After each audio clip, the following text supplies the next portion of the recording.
Hallelujah. हम धन्यवाद देते हैं परमेश्वर इस मौके के लिए कि एक और बार हम Hindi section grace covenant church के द्वारा जो शिलोंग में आपकी घरों में पहुंच सकते हैं यूट्यूब की माध्यम के द्वारा। हम परमेश्वर को धन्यवाद देते हैं कि एक हफ्ता से दूसरा हफ्ता हम लगातार इस कार्यक्रम को टेलीकास्ट करते आ रहे हैं और आप भी दर्शक जो इस कार्यक्रम को देख रहे हैं, आप ही है वो कारण जिसके लिए हम हर एक हफ्ता में आते हैं। हमारा इच्छा, हमारा प्रार्थना, दुआ यही है कि परमेश्वर इस कार्यक्रम के द्वारा आपको आशीष दे, परमेश्वर इस कार्यक्रम के द्वारा आपको और मजबूत ईसाई बनाए। आमीन। तो चलिए हम आगे जाएंगे और इस कार्यक्रम को हम शुरुआत करेंगे। आरब में से जो दर्शक इस कार्यक्रम को पहले बार देख रहे हैं, हम आपको स्वागत करते हैं। हम दुआ करते हैं कि परमेश्वर आपको भी आशीष दे। आमीन। तो आगे बढ़ते हुए चलिए हम देखते हैं परमेश्वर की वचन से, वो है भजन संहिता 32। दाऊद क्या कहता है? धन्य है वो मनुष्य जिसका अपराध क्षमा किया गया और जिसका पाप धोआ गया है। परमेश्वर का वचन कहता है, या दाऊद यहाँ पे वो फरमा रहा है कि धन्य है वो मनुष्य या कुशल मंगल है वो मनुष्य जिसका अपराध को क्षमा किया गया है और जिसका पाप को धोया गया है। आमीन। धन्य है वो मनुष्य जिस पर प्रभु धर्मी का अभियोग नहीं लगाता और जिसके मन में कोई कपट नहीं है। जब तक मैंने अपना पाप प्रकट नहीं किया, मेरा देह दिन भर का कारण भी कमजोर हो गई। दाऊद इस जगह पे कह रहा है कि जब तक वो अपना पाप को प्रकट नहीं किया या अपना बुराई की बारे में वो परमेश्वर के सामने नहीं ले आया, तब तक दिन भर उसका देह क्या हुआ? कमजोर हो गया। भाई बहनों, पाप हमें कमजोर करता है। पाप सिर्फ हमारा आत्मिक जीवन को कमजोर नहीं करता है, लेकिन शरीर में भी बुरा असर पड़ता है। फिर चौथा पद में क्या कहता है? तेरा हाथ दिन रात मुझ पर भारी था। आमीन। जब हम अपने दिल में पाप छिपा के रखते हैं या अपने जीवन में हम पाप करते रहते हैं, तो क्या होता है? परमेश्वर हमसे दूर होता है। अब जब परमेश्वर हमसे दूर होता है भाई बहनों, क्या होता है? शैतान आता है क्या करने के लिए? हमें तबाह करने के लिए। शैतान आता है हमें हमारा शरीर पे दबाव डालने के लिए। आमीन। लेकिन अच्छा लगता है कि दाऊद क्या कहता है? 5वां पद, मैंने तो सम्मुख अपने पाप स्वीकार किया। आमीन। और अपने अपराध को छिपाया नहीं। मैंने कहा, मैं प्रभु की समक्ष अपनी अपराध स्वीकार करूंगा और तूने मेरे पाप और अपराध अधर्म को क्षमा कर दिया है। आमीन। हमारा परमेश्वर जो है भाई बहनों, हम देखते हैं कि सिर्फ नया नियम में नहीं, लेकिन पुराना नियम में भी उनका करुणा, उनका दया वो साबित करते हैं जब हम अपनी पाप को कबूल करते हैं। आमीन। जब हम अपनी पाप को छिपा के रखते हैं, क्या होता है? हम पर भारी पड़ता है और इसका असर सिर्फ हमारा आत्मा में नहीं, लेकिन हमारा प्राण में भी, हमारा देह में भी वो पूरा असर पड़ता है। तो शुरुआत होते हुए हम आपसे हर सबसे जो इस कार्यक्रम को देख रहे हैं, हम निवेदन करते चले, हो सकता है आपके जीवन में कोई पाप बस गया है, आप अपने जीवन की ओर ध्यान नहीं दे रहे। चले, यही है वो समय जो हम अपने रिश्ता, अपना संबंध परमेश्वर के साथ फिर से जोड़े। हम चैन से नहीं बैठने चाहिए। अगर हम लोगों के जीवन में कोई भी पाप है, कोई भी अपराध है जो परमेश्वर के दया, परमेश्वर का अनुग्रह को रोक रहा है, आमीन, चलिए हम अपने पापों को कबूल करें, परमेश्वर के सामने आए और हम विनती करते हैं कि परमेश्वर यीशु मसीह के लहू हमें साफ कर दे, ताकि हम आज़ाद हो सके और परमेश्वर की वो सारा से सारा आशीष जो बरसों से तैयार करके रखा है, उसको हम महसूस कर सके। चलिए हम दुआ करेंगे। पिता परमेश्वर, हमको धन्यवाद देते इस मौका के लिए कि आपने हमें एक और मौका दिए है ताकि हम आपकी एक आपकी साथ है सहभागिता रखते हैं, अपनी भाइयों बहनों के साथ जो इस कार्यक्रम को देख रहे हैं साथों साथ ये सहभागिता रख सकते हैं। परमेश्वर हमको धन्यवाद देते हैं कि आप इतना दयालु परमेश्वर है और हमारा पापों को आप बुरी नज़र से नहीं देखते हैं परमेश्वर। हमें पाप अपने कर्म की द्वारा आप हमें नहीं करते हैं परमेश्वर, लेकिन आप हमें शुद्ध करते हैं और आपने हमारे लिए एक रास्ता खोल के रखा है ताकि हम जैसा पापी परमेश्वर आपकी मौजूदगी में आ सके। और वो है अपने पुत्र यीशु मसीह के द्वारा वो कुर्बानी जो उन्होंने की है 2000 साल पहले सूली पर परमेश्वर, अब तक वो मजबूत है परमेश्वर, उनका लहू अब तक मजबूत है हमें शुद्ध कराने के लिए परमेश्वर हर एक अपराध से।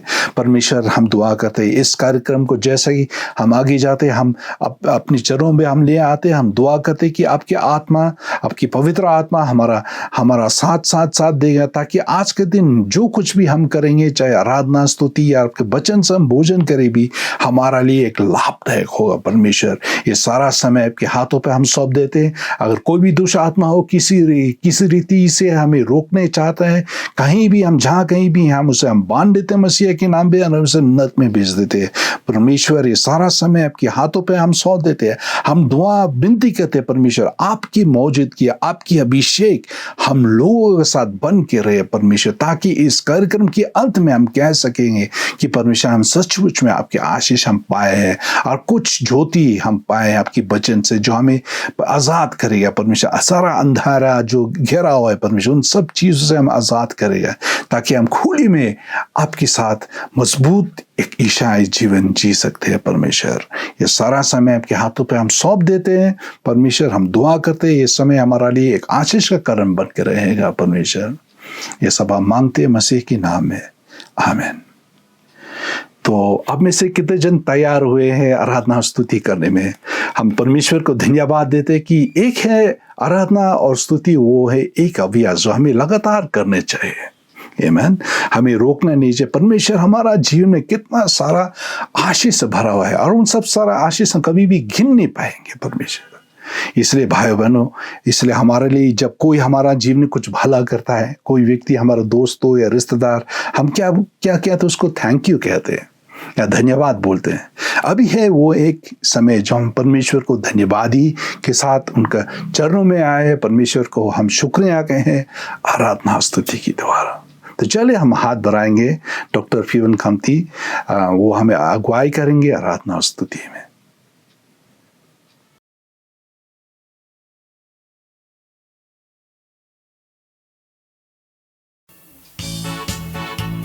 Jesus, we bless you, Jesus. We give you praise, glory, and honor, oh God. जय जय प्रभु यीशु की, जय जय प्रभु यीशु की, हमको बचाने आया जगत में उसकी स्तुति करो। जय जय प्रभु यीशु की, जय जय प्रभु यीशु की, हमको बचाने आया जगत में उसकी स्तुति करो। हा हा हा हा हालेलुया होसाना ला ला ला ला ला ला हालेलुया आमेन। खून की धारा बहती सूले से जिस पे धुले सब पाप, डोलो तुम भी अपने हृदय को उसमें रहे नादान।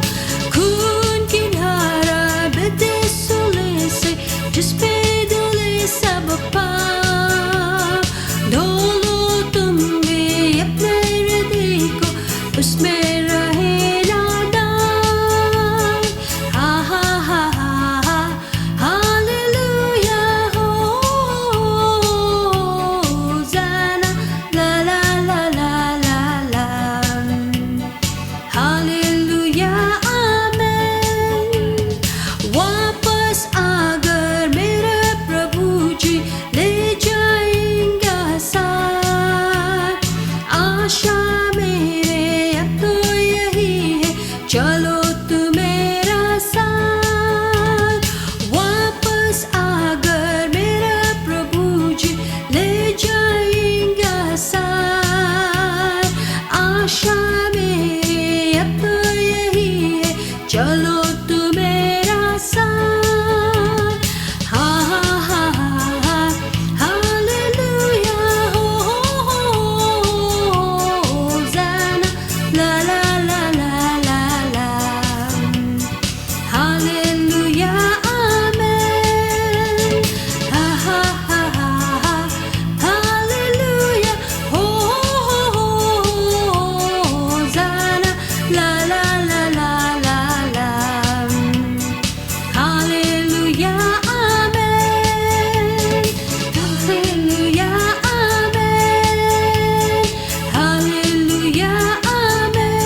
There's no one like you, no one like you. Oh, Jai Prabhu Yeshu, Yeshu, Yeshu. Oh, we bless you, Jesus, Lord. Jesus, Jesus, Jesus, Lord.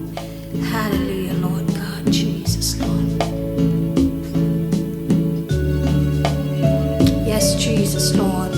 We worship you, Jesus, Lord. We give you glory, honor, and praise, oh God, Jesus, Lord God. Yes, Lord God, Almighty Jesus, Lord. Your word says, oh God, Almighty Jesus, Lord, that day and night, oh God, the angels are singing, holy, holy, holy, holy are you, Lord, Lord God, because you are, oh God, and is to come, oh God. Holy, holy are you, Lord.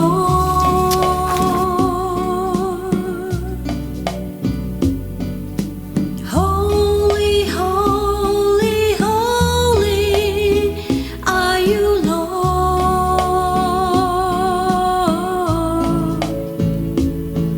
The elders and angels bow, the redeemed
worship you in the beauty of your holiness, oh God.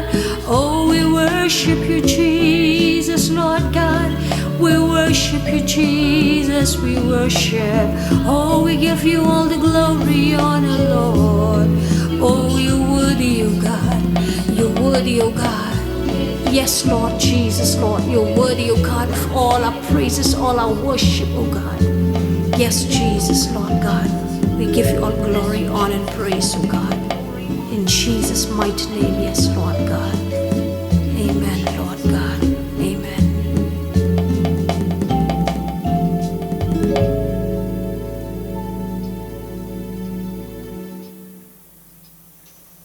सचमुच हमारा परमेश्वर पवित्र पवित्र पवित्र परमेश्वर है।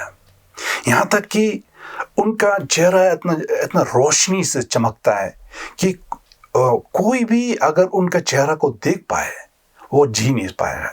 एक समय ऐसा था पुराना नियम में जब मूसा वो परमेश्वर के पीछे इतना इतना प्यासी था, वो परमेश्वर से विनती कर रहा था उस समय पे कि परमेश्वर तू मुझे तेरा चेहरा को दिखा।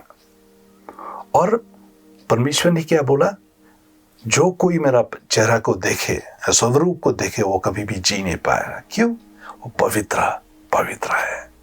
आमीन। तो मान लीजिए अगर धरती में हम इतना परमेश्वर की मौजूदगी को महसूस करते हैं, जब हम स्वर्ग जाएंगे तब क्या होगा? सारा स्वर्ग गीतों से भरा रहेगा, परमेश्वर का रोशनी चारों ओर होगा। वहां पे सूरज का कोई जरूरत नहीं होगा परमेश्वर, क्योंकि परमेश्वर का महिमा, परमेश्वर का ओर से जो रोशनी हो, तेज की जो आता है, जो बिजली आ रहा है, वो काफी है परमेश्वर। आमीन। तो हम आशा रखते हैं कि परमेश्वर हमें आशीष दिए आराधना स्तुति के द्वारा, और ये अभ्यास आप लगातार करते जाएगा, क्योंकि यही है एक काम जो हम लगातार करेंगे जब हम स्वर्ग से भी चले जाएंगे। आमीन आमीन। तो परमेश्वर को धन्यवाद देते। परमेश्वर हमें बहुत सारा आशीष दी है, और उनमें से एक आशीष जो परमेश्वर हमें दिया है वो है उनका वचन। अगर परमेश्वर का वचन हम लोगों के साथ नहीं होता भाइयों बहनों, हम कभी भी नहीं जान पाएंगे हमारा परमेश्वर हमारे लिए क्या फरमा रहा है, परमेश्वर की इच्छा क्या है। आमीन। और हम परमेश्वर को धन्यवाद देते कि ये परमेश्वर का वचन को लिखते हुए बहुत सारा परमेश्वर की दासों ने लिखा है, और उनमें से एक ही लेखक था जो उनको शब्द देते आया था, वो है पवित्र आत्मा। और इसी कारण आगे बढ़ने की पहले भाइयों बहनों हमें विनती करना चाहिए कि पवित्र आत्मा हमें ज्ञान देंगे, हमें बुद्धि देंगे, ताकि हम समझ पाएंगे, हम समझेंगे परमेश्वर का वचन क्या कहलाता है इन अंतिम दिनों में जो हम जी रहे हैं। आमीन। अब जहां भी हो, अब चलिए हम एक और बार हम अपने सर झुकाएंगे और परमेश्वर से हम विनती करेंगे कि वो हमें ज्योति दे, हमें रोशनी दे, हमें समझने की ताकत दे। आमीन। ताकि हम सच्चाई को जब हम सुनते हैं, सच्चाई को जब हम अपनाते हैं, और सच्चाई हमें क्या करेगा? हमें आजाद करेगा। आमीन। पिता परमेश्वर, हम धन्यवाद देने चाहते हैं इस मौका के लिए कि आपने हमें इस मौका दी है परमेश्वर, और आप में से हमारा जीवन बहुत नाना प्रकार की भेंट हमें दी है परमेश्वर। उनमें से एक है आपके वचन, और आपकी वचन के द्वारा हम परमेश्वर आपके बारे में हम जान सकते हैं, स्वर्ग के बारे में हम जान सकते हैं, आपकी प्रेम, आपकी दया के बारे में हम जान सकते हैं परमेश्वर। और हम दुआ करते हैं, जैसा कि अभी हम आपकी वचन की ओर हम जाएंगे, हम दुआ करते हैं कि परमेश्वर आप हमें ज्ञान बुद्धि दीजिए परमेश्वर, ताकि देखने हमें आप दीजिए जो हम सच्चाई को देख सकते हैं, कान दीजिए ताकि हम सच्चाई को सुन सकते हैं, और दिल दीजिए ताकि हम सच्चाई को अपना सकते हैं परमेश्वर। और जब सच्चाई को हम देखते अपनाते हैं परमेश्वर, वो हमें आजाद करेगा। जो कोई भी रुकावट किसी ओर से जो आ रहा है, शैतान की ओर से, हम उसे बांध देते मसीह के नाम में, और उसे हम नरक में भेज देते परमेश्वर। आपकी लहू से हम ढाकते थे जहाँ कहीं हमारा दर्शक इस कार्यक्रम को देख रहे हैं, ताकि कोई भी किसी तरह की रुकावट ना हो परमेश्वर। आज का दिन आपके वचन से हम भोजन करेंगे, और आपके वचन हमें स्वस्थ देगा, हमें ताकत देगा ईशाई जीवन जीने के लिए। धन्यवाद हो परमेश्वर इस समय के लिए। तो each beginning is the end of a waiting। प्रति एक शुरुआत एक प्रतीक्षा का अंत है। जब भी किसी चीज शुरू होता है, बुराई भलाई जो कुछ भी आप कह सकते हैं, उसका पहले एक प्रतीक्षा होता है, और प्रतीक्षा का अंत का बाद ही क्या होता है, शुरुआत होता है। आमीन। मान लीजिए जब या अभी जो हम जी रहे, और हर एक व्यक्ति बच्चे से लेकर बुजुर्ग की मुंह पे वो शब्द है कोरोना कोविड-19 चल रहा है। इसका पहले सब कुशल मंगल था, सब शांत था, कुछ भी नहीं था जो हमें चौंकाने वाला है, लेकिन अचानक क्या हो गया देखिए। आमीन। Each beginning is the end of a waiting period. हर एक शुरुआत के पीछे, शुरुआत की पहले एक प्रतीक्षा की समय होता है। आमीन।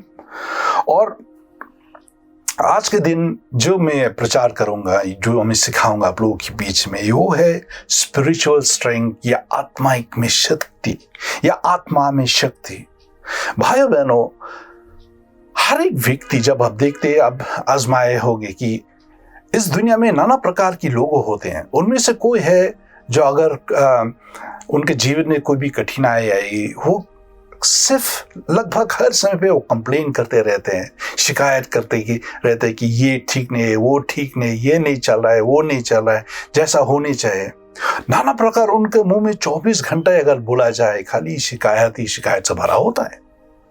लेकिन ऐसा कोई व्यक्ति की आपका शायद आमना सामने भी होगा कि उनका जीवन में भी समस्या है, उनके जीवन में भी कठिनाइयां है, लेकिन वो इस तरह की जो ये व्यक्ति, पहला व्यक्ति वो शिकायत करते रह रहा है, वो नहीं करता है। हर एक समस्या, हर एक कठिनाई को वो अपने चेहरों में मुस्कुराहट को लेकर उसका आमना सामने कर सकता है। तो ऐसा कैसा हो सकता है? इन दोनों व्यक्ति में ये फर्क क्यों है? चलिए हम आगे देखेंगे। आमीन। जिस तरह आप इस तस्वीर को देख रहे हैं, वो रहा है वो दूसरा व्यक्ति के बारे में जो मैंने बताया। बहुत सारा कठिनाई है, बहुत सारा समस्या है, लेकिन ये किस तरह से वो दौड़ रहा है। देखिए किस तरह से वो दौड़ रहा है, किसी बाया और दाया तरफ या पीछे और भी मुड़ के नहीं देख रहा है, वो सिर्फ आगे ही आगे देख रहा है। ये व्यक्ति ऐसा क्यों, कैसा वो कर सकता है? कुछ होगा, कुछ वजह हो सकता है। आमीन।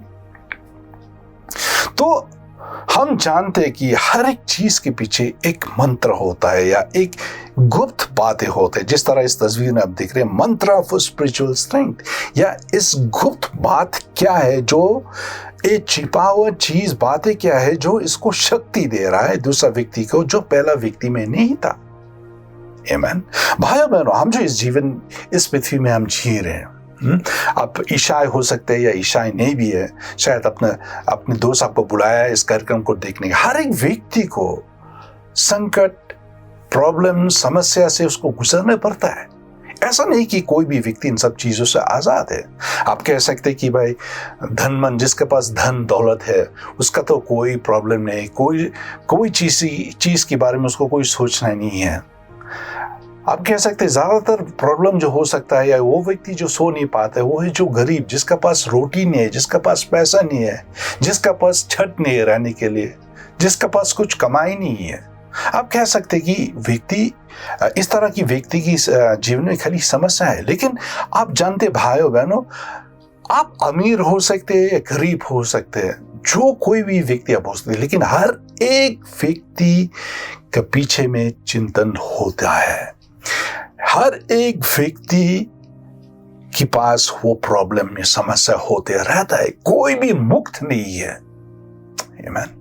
तो आज है हम छिपे हुए राज को हम बताने चाहते हैं, परमेश्वर के वचन क्या फरमाता है। जिस तरह आप इस तस्वीर को भी आप देख रहे हैं कि ये व्यक्ति वो अपने ताकत के साथ, इतना गुस्सा के साथ वो मार रहा है। क्यों मेरा साथ ऐसा हो रहा है? शायद हम में से कोई ऐसा हो सकते हैं। आमीन। J.J.R. टोल्किन ने क्या कहा? It is not the strength of the body that counts. शरीर में जो शक्ति या वो दम जो होता है, वो उस पर ज्यादातर हम निर्भर नहीं कर सकता है, but the strength of the spirit. It is not the strength of the body that counts, but the strength of the spirit. शरीर में जो ताकत है उस पर ज्यादातर निर्भर नहीं होता है, लेकिन अपने आत्मा में जो ताकत होता है, वो दम जो होता है, वो बल जो होता है, उस पर ज्यादातर निर्भर होता है। आमीन। आमीन। How do we measure spiritual maturity? किस तरह से आत्माइक में बढ़ोतरी हम नापते हैं? जैसा कि आप देख रहे आपकी स्क्रीन की बाएं तरफ में ये एक स्केल है, एक रूलर जो नाप रहे। आमीन। हर एक व्यक्ति के जीवन में वो कह सकता है, ईसाई भी कह सकता है कि मैं एकदम बढ़ गया हूँ, अभी परमेश्वर को अपनाया हुआ 5 साल हो गया, 10 साल हो गया, 15 साल, 20 साल, 30 साल, 40 साल हो गया, मैं एकदम बुजुर्ग हो गया हूँ। लेकिन हर एक व्यक्ति के जीवन में किस में दम है, किस में ताकत है, सैनिक की ताकत, उसको मतलब परखा जाता है जब उसके जीवन में कोई समस्या आता है। जब तक जल प्रिया नहीं हुआ, जब तक भूमिकंप नहीं हुआ, तब हम कैसा कह सकते कि इस व्यक्ति में वो ताकत है, इस व्यक्ति में वो दम है। जब हम समस्या से गुजर कर बाहर निकल आते जय जयकार के साथ, तो हम यकीनन कह सकते कि इस व्यक्ति में वो ताकत है, इस व्यक्ति में वो दम है, या इस व्यक्ति में जरूर कोई राज है जो हमें पता नहीं है। किस तरह से वो खुशी से आ रहा है, किस तरह से वो एकदम हंसी रौनक के साथ वो बाहर निकल के आ रहा है समस्या से, जरूर कोई राज है। आमीन। तो आज के दिन हम देखेंगे the measure of spiritual strength, या आत्मिक शक्ति का माप किस तरह से मापा जाता है। ये व्यक्ति जो है पहाड़ की सबसे ऊंचे स्थान में है और वो खुशी से अपने हाथ ऊपर उठा रहा है। आमीन। और वो नाच रहा है, गा रहा है कि भाई उसका मंजिल तक वो पहुंच गया। आमीन। चलिए हम देखेंगे इस विषय में। How do you measure spiritual maturity? Is it by how much we go to church?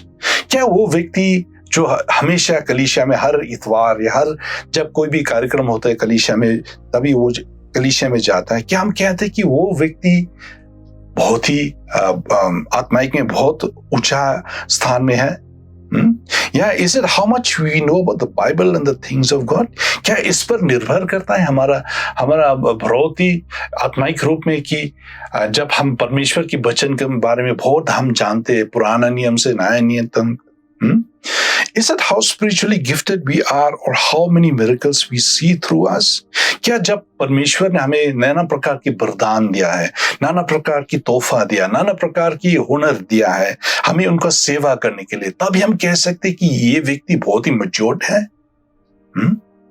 आप क्या कहते हैं? चलिए आगे देखते हैं। रोमियो 15:1 और 2 में क्या कहता है, पहले मैं अंग्रेजी में पढ़ूंगा। Now we who are strong in our convictions and faith ought to patiently put up with the weaknesses of those who are not strong and not just please ourselves. Let each one of us make it a practice to please his neighbor for his good, to build him up spiritually. Hindi में आप देखेंगे, निदान हम बलवानों को चाहिए कि निर्बलों की निर्बलताओं को सहे, ना कि अपने आप की प्रशंसा करे।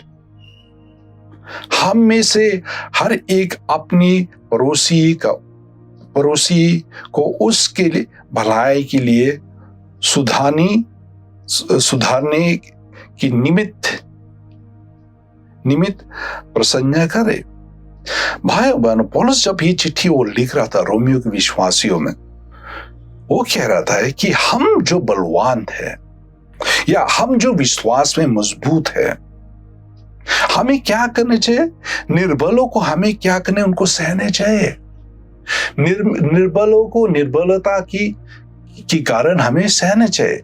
हमें दोषी नहीं ठहराना चाहिए उसे। हमें नहीं कहना चाहिए तुम पे ये कमजोरी है, तुम ये नहीं करो, तुम वो नहीं करो। उंगली उठाकर उनसे बातें नहीं करनी चाहिए। लेकिन जब वो निर्बलों जो है, जब वो अपनी कमजोरियों के साथ वो हमारा साथ बुरा तरह से वो व्यवहार करते, और हम जो है हम क्या करते हैं, हम शान से हम सह लेते हैं उन सब चीजों को, तो ये साफ प्रकट होता है कि मजबूत या बुजुर्ग विश्वास में कौन है।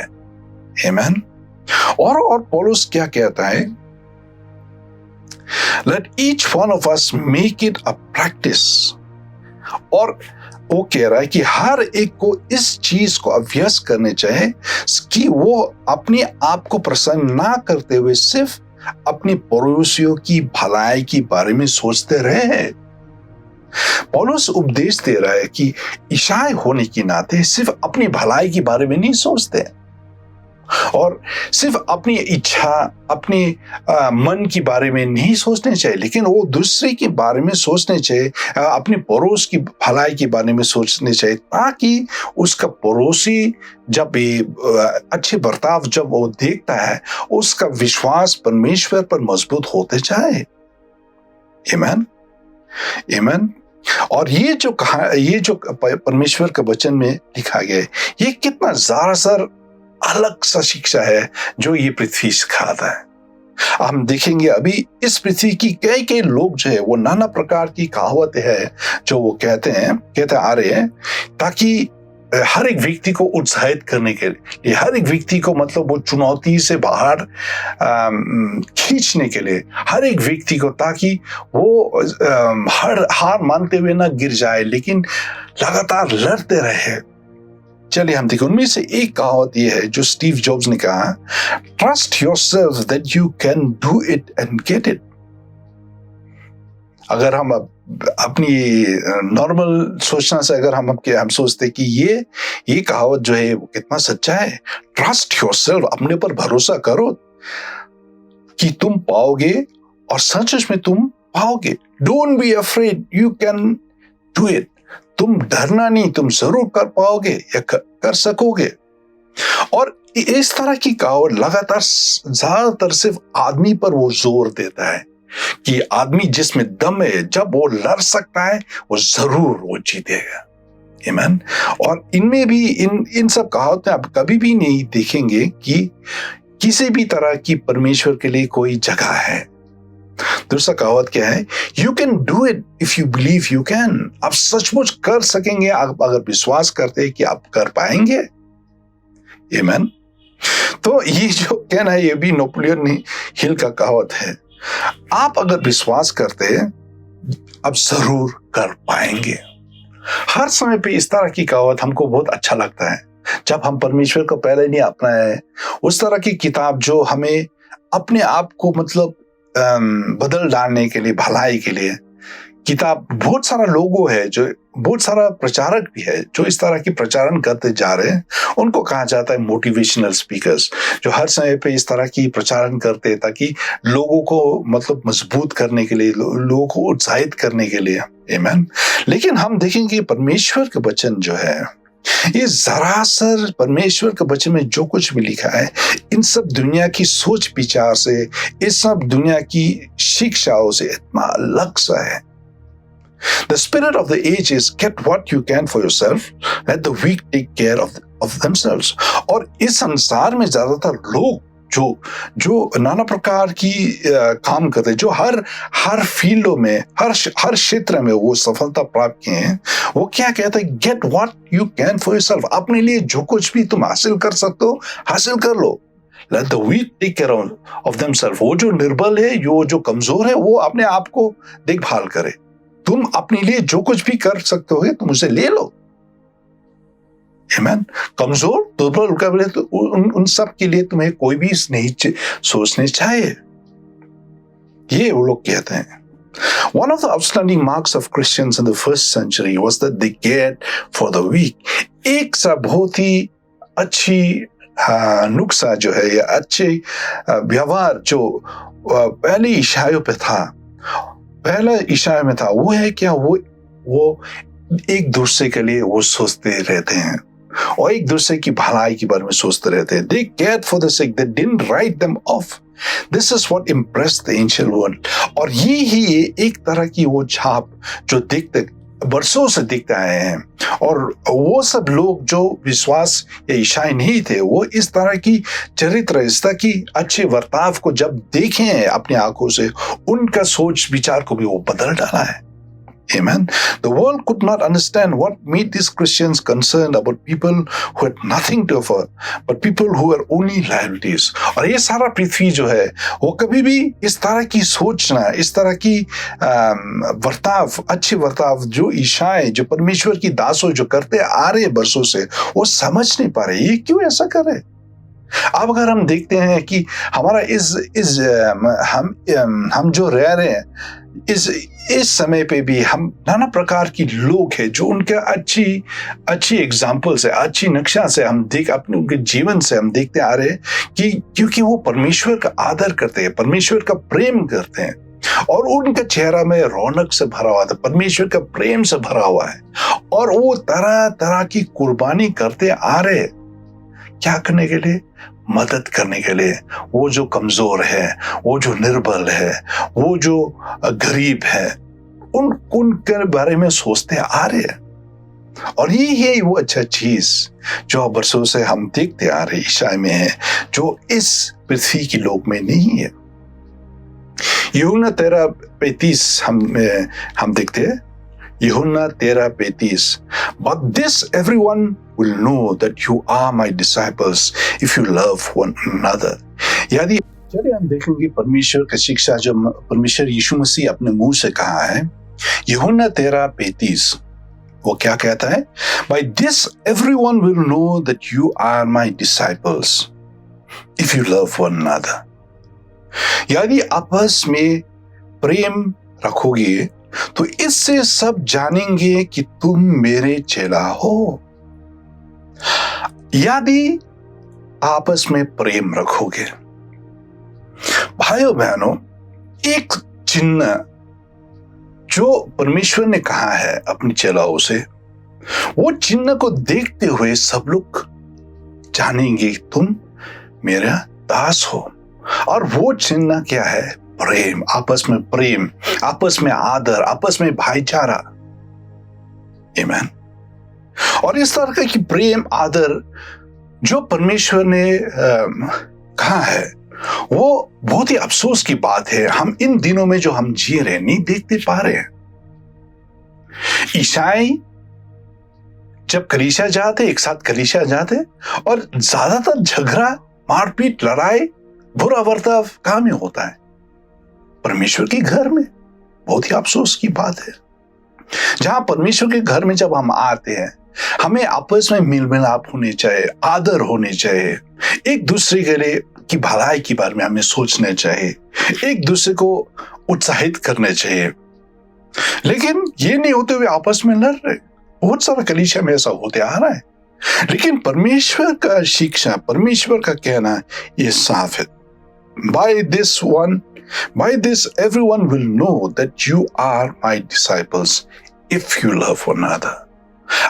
अगर हम फरमाते हैं कि हम परमेश्वर की दास हैं और अगर हमारा आपस में भाईचारा नहीं है, प्रेम नहीं है, आदर नहीं है, उस तरह की प्रेम जो अपने लिए नहीं सोचता है लेकिन दूसरे की भलाई के बारे में सोचता है, इस तरह की प्रेम आदर अगर नहीं है तो हम नहीं कह सकते कि हम परमेश्वर की दास हैं। और इन दिनों में जहां में हम जी रहे हैं भाइयों बहनों, हम देख रहे हैं कि इस महामारी के कारण बहुत सारा लोगों के जीवन में बुरा असर पड़ रहा है। और हमें से कोई है जिनके पास घर में पैसा है, जेब है, खाने की चीज है, हम चैन से हम सो रहे, लेकिन हमारा वो भाई, हमारा वो बहन जो है उन पर बुरा असर पड़ रहा है। कैसा हम चैन से हम सो सकते हैं? अगर हम कहते हैं कि हमारा पास में वो आदर, वो प्रेम है, या हम ईसाई हैं, तो हमें कभी भी हम चैन से नहीं बैठ सके। हमें कुछ ना कुछ करना चाहिए। अगर हम कमाई करते सिर्फ अपने लिए, अपने घर परिवार, अपने बच्चों के लिए और दूसरे की भलाई के बारे में नहीं सकते, तो क्या सचमुच में हम ईसाई बन कर रहे हैं? भाइयों बहनों, परमेश्वर का प्रेम जो वो प्रकट किया हम लोगों के जीवन में, वो हमें कभी भी शांत से बैठने नहीं देगा। जरूर हम कुछ ना कुछ करेंगे जो हमारा बस की बात है। वो सब चीज जो हमारा बस की बाहर है, वो जरूर हम जानते हम नहीं कर पाएंगे। लेकिन जो कुछ हमारा बस के अंदर है, हमें क्या करने चाहिए? हमें बांटना चाहिए, दूसरों को देने चाहिए। ताकि इस अच्छा बर्ताव को देखते हुए वो क्या कहेंगे, ये सचमुच परमेश्वर का संतान है या परमेश्वर का दास है। सबसे पहला बात है स्पिरिचुअल स्ट्रेंथ, स्पिरिचुअल मैच्योरिटी, या वो सब व्यक्ति जो मजबूत है या ईसाई जीवन में बुजुर्ग हो गए हैं, नन्हे मुन्ने बच्चे की तरह नहीं है। नन्हे मुन्ने बच्चे क्या चाहते हैं, जब तक उनका ख्वाहिश को आप पूरा करते, उनका चाहत को पूरा करते, वो आपसे कहता है कि मैं आपसे बहुत प्रेम करता हूँ, मम्मी पापा मैं आपसे प्रेम करता हूँ। अगर उनको आप अगर डांटते हैं या उनका मन की इच्छा के मुताबिक आप नहीं देते वो सब चीज जो वो मांग रहे, वो नाराज हो जाते हैं। और ये बहुत ही अफसोस की बात है, ईसाई जीवन में भी इतना बहुत सारा लोग है जो अगर सच में बोला जाए उनको बुजुर्ग होने चाहिए ईसाई में, विश्वास में, लेकिन बरसों से ईसाई कहते हुए अपने आपको कहला रहे हैं, लेकिन देखते जब कोई भी समस्या है उनके जीवन में वो एकदम निर्बल हो जाते हैं, कमजोर हो जाते हैं, उनका पैर उनका घुटना टिक जाता है। क्यों ऐसा है? क्योंकि वो कभी भी नहीं दिया है परमेश्वर के वचन को अपने हृदय में जगह। जब हम अपने जीवन को जांचते हैं, जब हमने अपने जीवन को हम परखते हैं परमेश्वर के वचन के अनुसार, तो सचमुच हम जानेंगे हम कौन सा स्थान में है विश्वास में। पौलुस क्या कहता है रोमियो 15:1, पौल कहता है we ought not to please ourself. या पौलुस इधर में फरमाना है, पौलुस इधर में कह रहा है कि हम अपने आप को प्रशंसा नहीं करना चाहिए, हमें अपने आप को प्लीज नहीं करना चाहिए या प्रशंसा नहीं करना चाहिए। अगर हम लगातार सिर्फ अपने लिए सोचते आ रहे हैं, लगातार हम सोचते उन सब चीजों के बारे में जिस तरह कहा जाता है कि मुझे चाहिए, मेरा ये ख्वाहिश है, मैं ये महसूस करता, मैं ये सोचता हूँ, हर समय पे अगर सिर्फ मैं तुम के बारे में सोचते आ रहे हैं, तो कभी भी हमने परमेश्वर की सुसमाचार को, परमेश्वर की ये गॉस्पेल को हम अपने जीवन में जगह नहीं दिया है।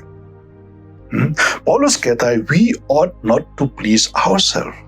और आप जानते हैं इस पृथ्वी में कि लोग जो है उन पे ईगो होता है या उस तरह की सोचना होता है कि वो सिर्फ अपने लिए ही वो सोचते रहते हैं, सिर्फ अपनी भलाई के लिए ही सोचते रहते हैं। आमीन। परमेश्वर का वचन या परमेश्वर के वचन कहलाता है कि वो जो सच्चा दास है वो कभी भी सिर्फ अपने लिए नहीं सोचेगा, दूसरे की भलाई के लिए भी वो सोचेगा। आमीन। और जिस तरह तस्वीर में आप देख रहे, आई वांट, मुझे ये चाहिए, मुझे वो चाहिए, मुझे वो दो, मुझे ये खाना पसंद नहीं, मुझे ये कपड़ा पसंद नहीं है, सिर्फ अपने लिए सोचते रहते लगातार। ये कैसा हो सकता है? आपको अगर भोजन करना चाहते, बहुत सारा भूख लग गया, घर में आते हुए सिर्फ 2 मिनट का मैगी हो जाता है, 2 मिनट की कॉफी हो जाता है। और आप अगर बाजार रोजगार करनी भी चाहते हैं, आपको कई बाहर जब बाजार में नहीं जाने चाहिए, अपने मोबाइल पे आप शॉपिंग कर लीजिए, जो कुछ भी चाहे, सारा दुनिया भर की कपड़े, दुनिया भर के सामान आपकी मोबाइल में आ गया है, वहीं से आप कर लीजिए। ये पृथ्वी जो है परमेश्वर, भाइयों बहनों, ये पृथ्वी की सब कुछ वो तैयार कर रहा है हर एक व्यक्ति को, ताकि वो उनपे वो धीरज ना हो, वो उनपे पेशेंस ना हो। उनको जीवन में अगर कुछ भी चाहे अभी चाहे, यही अभी इसी वक्त इसी पल में चाहे मुझे। आमीन। और जिस तरह अपने स्क्रीन में आप देख रहे हैं, I want it all and I want it now, मुझे ये सब चाहे अभी और अभी मुझे चाहे। लेकिन ये सरासर सोच विचार कितना परमेश्वर का खिलाफ है। सब के सब सोच विचार जो है इस दुनिया जो सोचते आ रहे हैं वर्षों से, सरासर गलत है, परमेश्वर की शिक्षा के खिलाफ है। परमेश्वर यीशु मसीह ने कहा, लूका की सुसमाचार 9:23 में वो क्या कहा, and he said to them all, if any man, this is absolutely universal, if any man will come after me, let him deny himself and take up his cross daily and follow me. उसने सबसे कहा। उस समय पे मसीहा को शिक्षा देना बहुत पसंद था, और वो शिक्षा लगातार ही शिक्षा, जब वो प्रार्थना नहीं कर रहे हैं, हाँ, जब भोर हो गया, वो दिन शुरू हो गया, वो हर समय पे शिक्षा देते आए हैं। और खास तौर कर करके उन 12 चेला जो उनके साथ साथ चलते घूमते फिरते हैं। और उन्होंने क्या कहा? उसने सबसे कहा, यदि कोई मेरे पीछे आने चाहे। यदि कोई, कभी भी यीशु मसीह किसी को जोर नहीं देता है। सब, अगर हम मसीह का पीछे चलने चाहते हैं, अपनी अपनी पसंद, अपनी अपनी चॉइस के ऊपर निर्भर करता है। आमीन। तो लेकिन मसीहा ये कह रहा है, अगर यदि कोई मेरे पीछे आने चाहे तो अपने आप से इनकार करे। अपने आप से इनकार करे। He must deny himself। और अपने आप को इनकार करना या अपने आप को डिनाई करना का मतलब क्या है? वो सब चीज, वो सब सोचना जो लगातार अपने आप को हर एक व्यक्ति के सामने पेश करता है, अपनी चाहत, अपनी इच्छा को हर समय पे सामने में पेश करता है, दूसरे लोगों की इच्छा, दूसरे लोगों की भलाई को के बारे में कभी भी नहीं सोचता है। इस तरह की सोचना जो है वो है इस संसारिक सोचना। भाइयों बहनों, जब हम चाहते हैं दूसरे भलाई, दूसरे लोगों की भलाई के बारे में लगातार हम लोगों के दिल दिमाग में भरते रहता है। दूसरे लोगों की मतलब संकट जब उससे वो गुजरते हैं, उनके बारे में हम सोचते रहते हैं, प्रार्थना करते रहते हैं, और अगर जो कुछ भी अगर हमारा बस के अंदर है उनका मदद करते हैं। हो सकता है पैसा देते हुए, कपड़े देते हुए, या जो कुछ भी चीज का जो आवश्यकता है उन व्यक्तियों में, जब हम देते आते हैं, आमीन, तो क्या होता है? हम अपने आप को क्या कर रहे हैं? इनकार कर रहे हैं। मान लीजिए आपको अगर तनख्वाह मिल रहा है, आपको अगर 10,000 की तनख्वाह मिल रहा है, उनमें से अभी भी महीने की शुरुआत आपको तनख्वाह मिला है, लेकिन अचानक आपकी पड़ोस का कोई पड़ोस में कोई बीमार पड़ गया और उनके पास खाने के लिए कुछ भी नहीं है और दवाई लेने के लिए कुछ भी पैसा नहीं है, तो आप क्या करते हैं? अब वॉलंटियर करते हैं कि मैं मदद करूंगा तुम्हारा, चलो। तो डॉक्टर के पास अब जाते हैं, डॉक्टर के बिल, टेस्ट उस लेके, दवा लेके, फीस लेते हुए सब का सब 8,000 पर जाते हैं। तो आप सोचने लगते हैं, अभी अगर मैं इसको पैसा दे दूं, तनख्वाह 10,000 और पैसा मैं दे दूं 8,000, तो मेरे लिए बच के रहेगा कितना? बस 2,000। क्या 2,000 इस पूरा महीना भर के लिए काफी रहेगा? भाइयों बहनों, ये रहा एक छोटी सी उदाहरण जो मैं दे रहा हूं। आप शायद वर्षों से आप प्लान करते आ रहे कि जब पैसा मिलेगा इस महीने में मैं अपने लिए एक नया कपड़ा बनाऊंगा, शर्ट पैंट खरीदूंगा, अच्छे कपड़े पहनूंगा, या अपने बच्चे को अच्छे कपड़ा दूंगा। लेकिन अभी ये समस्या आ गया, आप अगर मदद भी नहीं करते, ये अपने पड़ोस जो है वो बीमार से ऊपर जाएगा, शायद वो मर भी सकता है। लेकिन आपने अगर वो निर्णय लिया कि मैं अपने आप को इनकार करूंगा, अपने घर परिवार का वो मैं चाहत को इनकार करूंगा और मैं दे दूंगा इन पैसा इनको, ताकि उनको कुछ मदद मिले।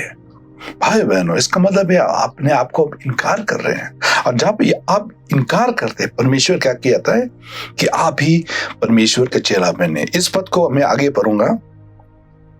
तो अपने आप से इनकार करे और प्रतिदिन अपने क्रूस उठाए हुए मेरे पीछे हो ले। मैं फिर से शुरुआत से पढ़ूंगा। उसने सबसे कहा, यदि कोई मेरे पीछे आने चाहे। अगर हम ईसाई या मसीहा की पीछे चलने वाले हैं या मसीहा की दासों है, परमेश्वर उपदेश देता है कि उनको, उस तरह की व्यक्ति को जो उन परमेश्वर के पीछे चलना चाहता है, उसको क्या करने चाहिए? अपने आप को इनकार करने चाहिए। अपने आप को इनकार करने चाहे और प्रतिदिन क्रूस को उठाए। क्रूस क्या है? ईसाई जीवन भाइयों बहनों, जब हम अगर आपको अगर किसी ने भड़काया कि ईसाई बनने से आपका रास्ता पूरा फूलों से भरा होगा, आपके पास बस शांति होगा। हाँ, शांति जरूर होगा, लेकिन कठिनाई समस्या से आप कभी भी दूर नहीं हो सकते। क्रूस है जब मसीहा को क्रूस पे चढ़ाया गया। ये नहीं कि मसीहा को कोई सिंहासन में बैठाया गया। मसीहा को जब क्रूस में बैठाया गया, उनको क्या हुआ? उनको क्रूस में चढ़ाएगा तो उनको मतलब तकलीफ हुआ, उनको कष्ट हुआ। और ये नहीं, उनका कष्ट क्या हुआ? मृत्यु तक या मौत तक उनको मतलब दर्शाया गया।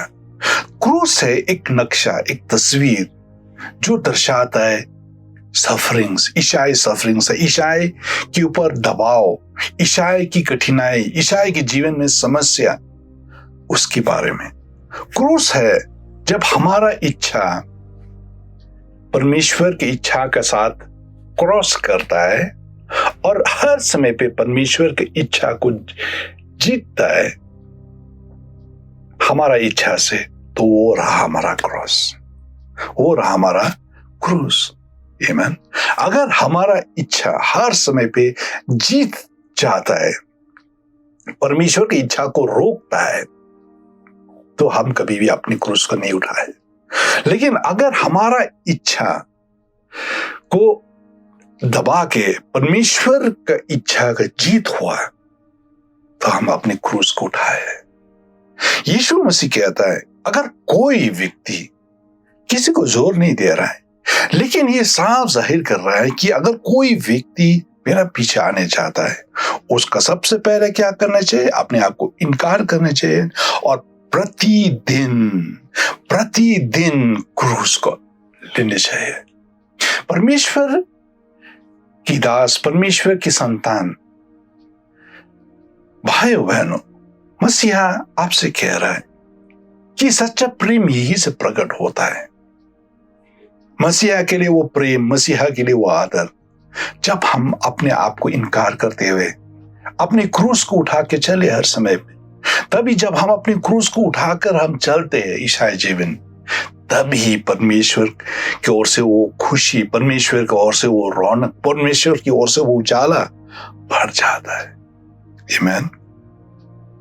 जिस तरह इस व्यक्ति को आप देख रहे हैं इधर में, वो अपने घुटने टिकाकर परमेश्वर का क्रूस लेते आ रहा है। परमेश्वर के, क्योंकि यही परमेश्वर वो चाहता है हर एक व्यक्ति को। ये नहीं कि परमेश्वर कह रहा है कि अगर तुम जो कोई मेरा संतान बनता है, उनके लिए बस ही अभी खुशी है, आनंद है, चुस्ती फुर्ती है, उनके लिए कोई भी समस्या नहीं है। नहीं, ये गलत सा है। परमेश्वर चाहता है कि हम आगे बढ़े, और सिर्फ आगे बढ़ते हुए कैसे करें? अपने आप को इनकार करते हुए, अपनी क्रूस उठाते हुए हर एक दिन परमेश्वर का एक साक्षी बन के रहें। आमीन। और यूहन्ना 10:18 में क्या कहता है?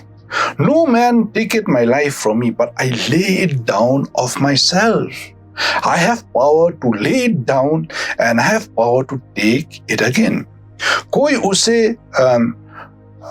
कोई उसे मुझसे छीनता नहीं, वरन मैं उसे अपना ही देता हूं और मुझे उसकी देने का अधिकार है और उसे फिर लेने का भी अधिकार है। ये आज्ञा मेरा पिता से मुझे मिला है। परमेश्वर यीशु मसीह क्या कह रहा है? अपने जीवन को कुर्बान करने के लिए या अपनी इच्छा के मुताबिक पिता परमेश्वर ने मुझे वो अधिकार दिया है ताकि मैं अपने जीवन को बलिदान करूं या ना करूं। परमेश्वर हमें, पिता परमेश्वर वो कहा है कि वो अधिकार पिता परमेश्वर ने मुझे दिया है। अब वो अधिकार जो पिता परमेश्वर ने मुझे दिया है, मैं कोई भी उसे छीन नहीं पाएगा। भाइयों बहनों, परमेश्वर हमें वो चॉइस देता है, परमेश्वर हमें वो चुनने की वो ताकत देता है। क्या हम चाहते हैं कि अपने जीवन को हम कुर्बान करते हुए, अपनी जीवन को इनकार करते हुए परमेश्वर के राहों में चले, या अपने अपने राहों में चले? वो परमेश्वर हमें वो चॉइस देता है।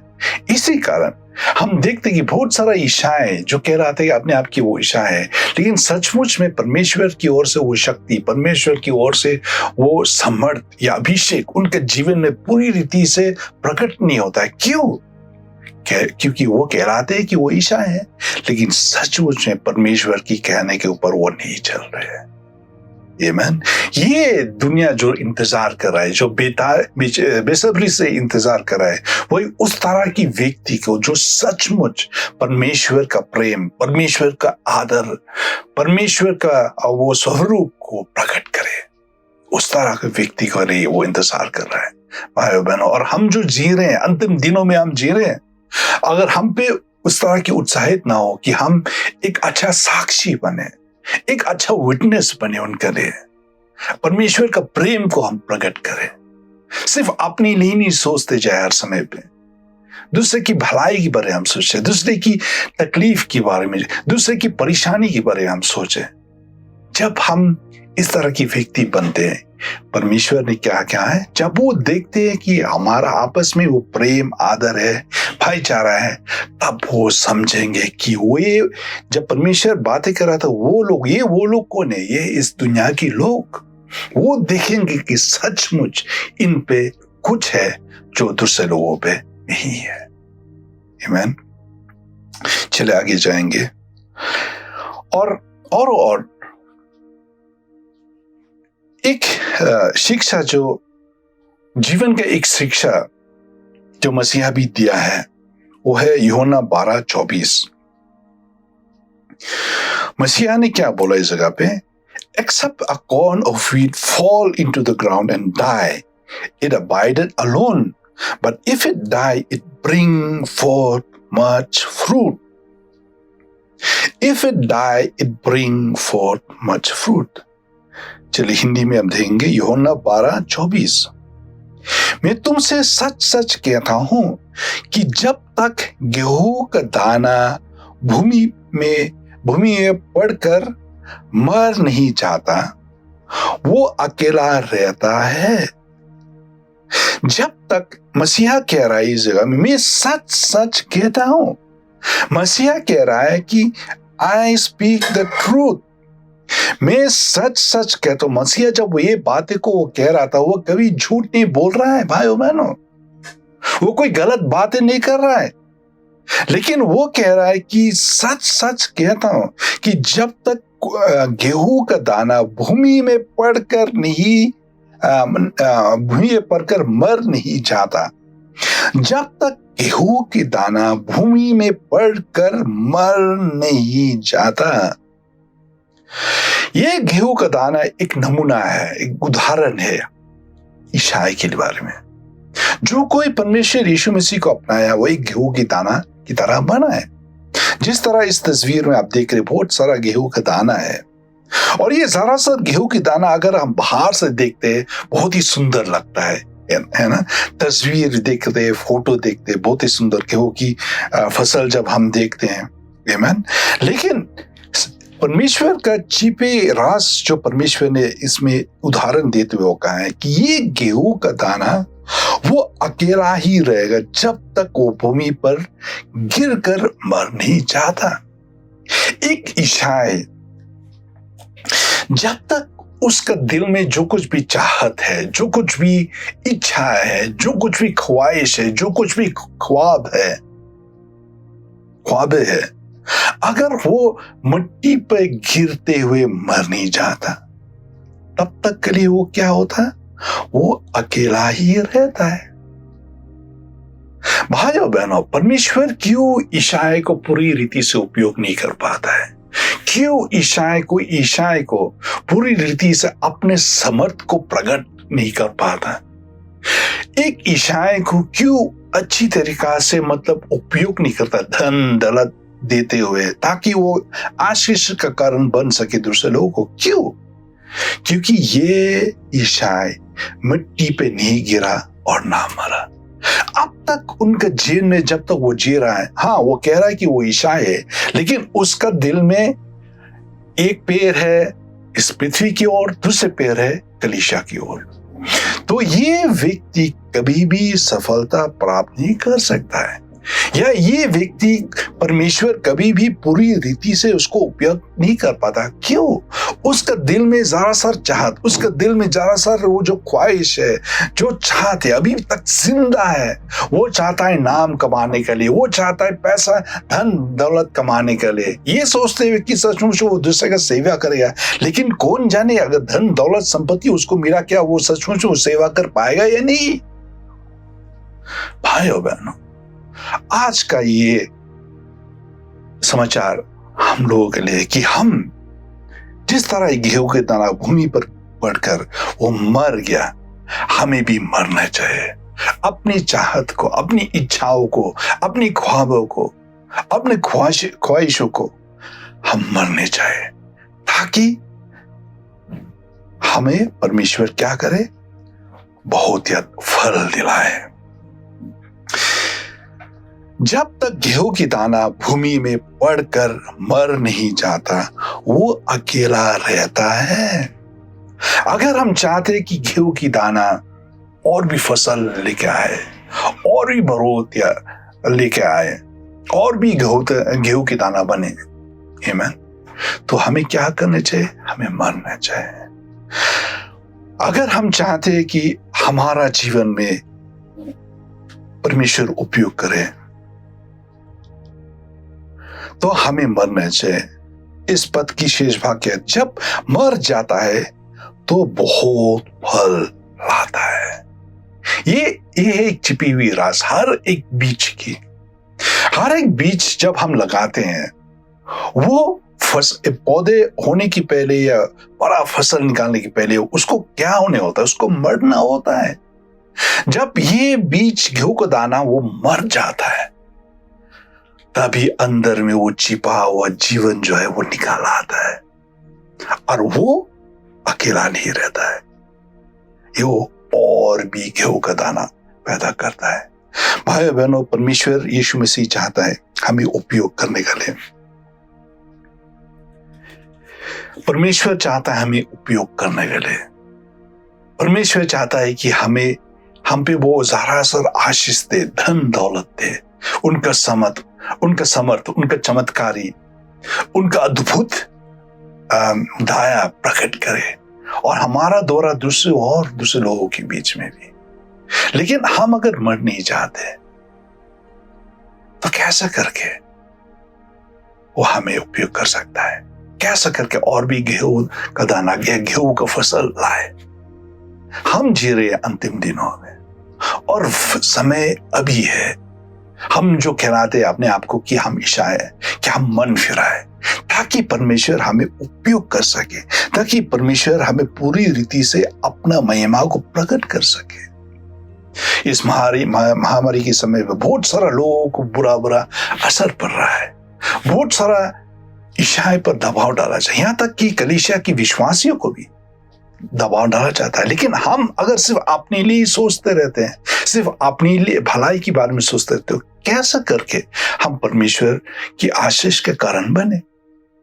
भाई बहनों, चले हम जागेंगे, या आराम, ये कंफर्ट जोन से हम जागे, हम देखे चारों ओर समय बहुत ही कम है, परमेश्वर बहुत ही जल्द आने वाला है। आमीन। और परमेश्वर की नाना प्रकार की वादा जो उन्होंने की है, उनकी दोबारा आने के बारे में, वो हर एक को पूरा किया जा रहा है। परमेश्वर के वचन को पूरा किया जा रहा है। और अगर हम नहीं जागते भाइयों बहनों, समय हमारा हाथ से छूट जाएगा। इसका पहले कि समय छूट जाए, हम आपसे निवेदन करते, चले हम अपने हाथ बिताए परमेश्वर के साथ। हो सकता है हम में से कोई है जो बरसों से हम अपने आप को कह रहे हैं कि हम ईसाई हैं, हम परमेश्वर की दास हैं, हम कलीसिया जाते हैं, बाइबल पढ़ते हैं, लेकिन इन सब चीजों के बारे में नहीं सोचते हैं कि सच्चा कि हमें बुजुर्ग होने चाहिए, हमें हमें दूध पीते हुए बच्चे की तरह नहीं बनने चाहिए, लेकिन हमें बुजुर्ग होने चाहिए। अभी समय अभी आ चुका है, बहुत देर हो चुका है कि हम जाग जाए अपनी अपनी कंफर्ट जोन से, अपनी सोते हुए से हम जाग जाए, हम परमेश्वर के लिए कुछ करें। आमीन। परमेश्वर बुला रहा है आपको, परमेश्वर आपसे कह रहा है जागो, एक आशीष का कारण बनो, ताकि दूसरे लोग भी देखें कि तुम पे वो आदर है, तुम पे वो प्रेम है, ताकि इस दुनिया के लोग जान जाए कि सचमुच परमेश्वर ही है। परमेश्वर की सिवा, यीशु मसीह के सिवा और किसी में वो आदर, वो आशा नहीं है। हम आशा रखते हैं कि परमेश्वर आपको आशीष दी है इस वचनों से। चलिए हम दुआ करेंगे। पिता परमेश्वर, हम दुआ करते कि हम उस मूर्ख कुंवारी की तरह, 5 कुंवारी की तरह नहीं बनकर रहे हैं, जो वर्षों से अपनी वस्त्र पहन के रहे हैं, तैयार करते हुए अपने को, लेकिन उनका दीपक में कोई तेल नहीं था। परमेश्वर, हम दुआ करते हैं कि आप हमें जगाएंगे इस अंतिम दिनों में, और कि समय बहुत ही कम है, हमें जागते रहना चाहिए, हमें कुछ करना चाहिए। ये नहीं कि सिर्फ अपनी कंफर्ट जोन में बैठ के रहें। परमेश्वर, दूसरे के बारे में नहीं सोचे। हम दुआ करते परमेश्वर, इस समाचार के द्वारा आप हमें जगाएंगे है परमेश्वर, हमें राह दिखाएंगे, हमें दिशा दिखाएंगे, हमें क्या करना चाहिए परमेश्वर, ताकि हम भी आपके लिए एक सुसमाचार के कारण दूसरे लोगों के साथ भी हम बांट सकते हैं। दूसरे लोगों की संकट के समय हम हाथ बिताए, उनके लिए एक सहारा बनकर रहे परमेश्वर। हम दुआ करते हैं आप हमारा आंखों को खोल डालें, ताकि जब लोग देखते हैं कि हम लोगों के बीच में भाईचारा है, आदर है, हम लोगों के जीवन में वो आदर है, वो रौनक है, वो हंसी है परमेश्वर, वो भी आपके पीछे आपके चेला बनने के लिए वो तैयार होंगे। परमेश्वर, हम दुआ करते हैं परमेश्वर, ये वचनों जो है आपके वचन से जो हम देखे, हमें जगाएंगे, हमें उत्साहित करेंगे, ताकि हम चैन के ना बैठे परमेश्वर। हम धन्यवाद देते कि आज के दिन भी आपके वचन से आप हमसे बातें कर रहे हैं परमेश्वर, अंतिम दिनों में, और खुली में आपके वचन की प्रचारण हो सकता है, क्योंकि समय अब भी है परमेश्वर। हम दुआ करते जब की समय है, हम अपने आप को बदल डाले, अपने आप को इनकार के हर दिन प्रतिदिन हमारा क्रूस को लेते हुए आपके पीछे पीछे चले परमेश्वर। हम धन्यवाद देते परमेश्वर आपको इस समय के लिए। हम दुआ करते ये बातें जो हम की हैं, जो इस आपकी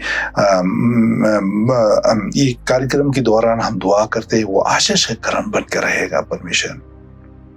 हम धन्यवाद देते और हम दुआ करते परमेश्वर इस सेवा की शेष में कि आप आशीष देंगे परमेश्वर हर एक दर्शक को जो इस कार्यक्रम को देखते आ रहे हैं परमेश्वर, ताकि आप उनका साथ देंगे। हम नहीं जानते परमेश्वर, इनके जीवन में संकट हो सकता है, समस्या हो सकता है, बीमारी हो सकता है, कंगालपन हो सकता है, कोई भी परमेश्वर, आप अपने आप को साबित कीजिए कि आप सच्चा परमेश्वर हैं। आप कुछ करे, कुछ चमत्कारी को दिलाए इन लोगों के जीवन पे, ताकि इनके जीवन में कुछ बदले परमेश्वर, और उन पे वो आशा जागे कि ये सचमुच आप ही परमेश्वर है, आपके सिवा और कोई नहीं है। परमेश्वर, हम धन्यवाद देते समय के लिए, और हम दुआ करते परमेश्वर अंत में कि पिता परमेश्वर का प्रेम, प्रभु यीशु मसीह का अनुग्रह, पवित्र आत्मा का सहभागिता, पवित्र आत्मा का दोस्ती, पवित्र आत्मा का समर्थ शक्ति, पवित्र आत्मा का वो शांति, ये 3 परमेश्वर जो एक में आपके साथ बन करे, और हर एक दर्शक के साथ जो इस कार्यक्रम को देखते आ रहे हैं हम परसों से, और सब ईशाई को जो परमेश्वर का सेवा करते हैं सच्चाई में और आत्मा में, अब से लेकर अनंत काल तक। आमीन। परमेश्वर आपको आशीष दे, परमेश्वर आपको मजबूत कराए, परमेश्वर आपको जगाए अंतिम दिनों में, ताकि आप बैठ के नहीं रहे, लेकिन उनके लिए कुछ करे।